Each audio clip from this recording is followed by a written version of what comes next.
So I say most people believe there is something dramatically wrong in this country. They're not sure what it is. Got your labor next to soul, interest slave in endless hole. It's so deep you'll never leave. A text on key with no reprieve. Interest banking, future sold. Paper money, fuck the gold. Print more money, there's no end. New interest rates thanks to the Fed. Inflation's up, we can't afford to import, source an endless hoard. Funding all this endless war. These the whores I must ignore. Feeling good, yeah, that's my price. The system lets me have my vice. Bread and circus feels nice. Feeling bad, take this advice.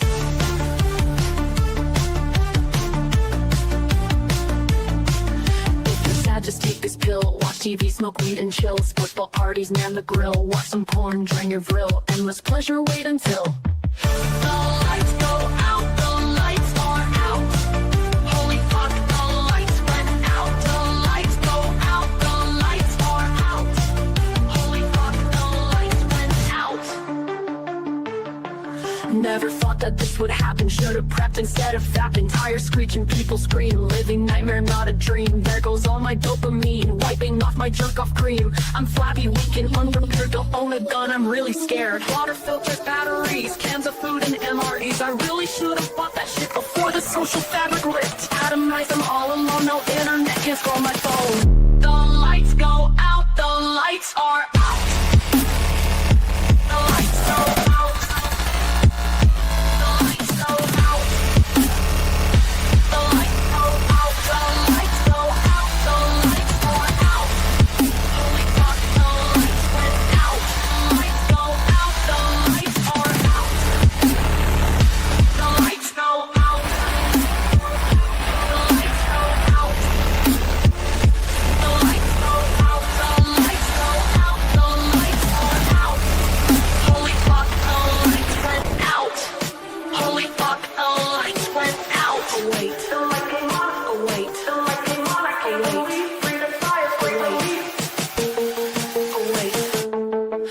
Came on, I can't believe. Breathe a sigh of great relief. Boy, I love modernity. Endless goon sesh, never leave. If you're sad, just take this pill. Watch TV, smoke weed and chill. Football parties, man the grill. Watch some porn, drain your grill. Endless pleasure, wait until the lights go out. The lights are out. The lights go out. The lights go out. The lights go out. The lights go out. The lights are out. Holy fuck, the lights went out. The lights go out. The lights are out. Holy fuck, the lights went out. The lights go out. And we are live once again from a cabin in the remote Idaho wilderness. This is Library of Mass Destruction. I am your host, Capitalisimo, and with me, as per usual, is Christopher Sandbatch. How are you holding up? Did you see my share tweet? I said, from a devoted listener in Saranac Lake, New York, tonight's low is 51 degrees. The fog rolls in over the lake. The radio crackles with nothing but broadcast snow. Perfect. So a merry Chinese peptide Monday to you too, sir. You know, how many ridiculous peptides are you on? I thus far have avoided any GLP-1 inhibitors, but you know, who knows what they're sneaking into the ho-hos. No, I have not. I'm not on any Chinese peptides, but I have been saying Chinese peptides over and over again to underscore a point, which is that there's no reason Chinese people should be able to sell Chinese-made peptides into the United States for cheaper than we can do it here. But I have been doing fucking with my biochemistry in ways that I don't normally do. I'm actually way more squeamish about that. Really? A couple of that is not the vibe you give off. I know it's not, but I'm one of those like real actual kind of hippie persons who's just weird. I don't do nearly as much shit as people think I do. But yeah, I started. It's one of these research chemicals. It's I don't even want to get into what it is, but it makes me feel great. Wonderful. You're just taking What's that shit that you feel when you get a hug? No, it's pure oxytocin. Yeah, you're just mainlining oxytocin. It's just allegedly that cures autism. They say that cures autism. It has to this be at a very formative moment. Yeah, I'm pretty sure it doesn't. I'm pretty sure it doesn't. Oswald Art in the chat saying it's because you've been getting prayed for, Sandbatch. That might be it. I'm having normally he just bullies you. I'm having a better week than normal. I'm almost finished with because I've been doing this book thing for so damn long, and I ended up with 2 instead of 1. So that's cool. So I don't have to worry about that for a while. What, you mean you now have 2 books? Yes. Okay. I was a little concerned for a moment that you had 2 shows where you just read a book. No. I would go crazy. This is actually a way more difficult format for a show than it initially appears to be. You're telling me. Yeah, you look, I have always said that I'm nothing in the Monday Night Football. It's Monday night. Oh yeah. In the Monday Night Football lineup, I've been doing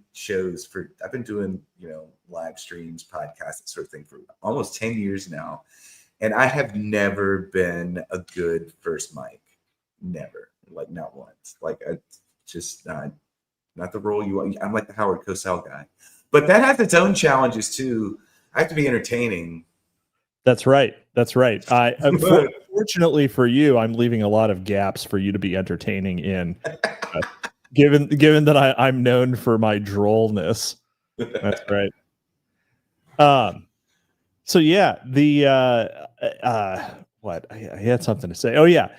Did you catch the Nick Land versus Alexander Dugan death match today? I didn't even know they were hours ago.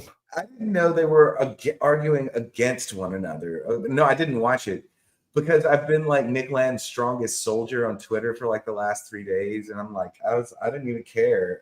But all of the shit with Nick Land that's interesting, I don't even care what he said. It's because it wasn't really, to me, there's not just a whole lot of interesting stuff for them to talk about. Nick Land, both of them are what comes next. That's their thing. Yeah, exactly. And Dugan is well, it's just going to be the 90s for the United States, but for Russia. Yeah. We will be the ones who has American version of Boris Yeltsin looking at full freezer case in supermarket. Oh no. That is Dugan. That is Dugan's most fervent wish. He's crazy, man. I mean, he's nuts. He's also brilliant. Nick Land is not nuts, but he is just brilliant. And previously nuts.